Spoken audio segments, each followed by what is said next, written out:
চম্পার দাম কত? এগুলো 23 টাকা করে। ঠিক আছে, আমাকে এই 5টাই দিয়ে দিন। 5টার দাম কত? 5টার দাম, একটার দাম যদি 23 টাকা হয় তাহলে দুটোর দাম 20 20 40 টাকা, 40 আর এদিকে 3 আর 3 6 টাকা, তাহলে দুটোর দাম হবে হচ্ছে বাইগান কত যেন 46 টাকা। আর তিনটের দাম আর শুনুন, আপনি একটা নিন না দুটো নিন।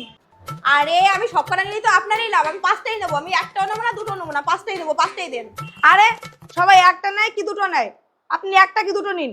এই আমি দুটো নেবো না, আমি 5টাই নেবো। তাহলে নেবো না, আমি চলে গেলাম। আরে আরে শুনুন শুনুন শুনুন শুনুন শুনুন আরে কি হয়েছে?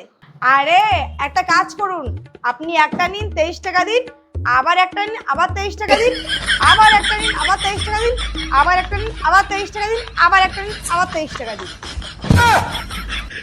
আরে অতগুলো 23 টাকা কোথায় পাবো? এই না 200 টাকা, আর বাদ বাকি টাকা ফেরত দেন। 23 টাকা করে 5টার দাম কত হয় আমি তো জানিই না। আমি বেচবই না 23 টাকা করে না দিলে। যাও চলে যাও, বিক্রি করবো না আমি। মাথা মোটা দোকানদার। হিসাব জানে না কিছু না।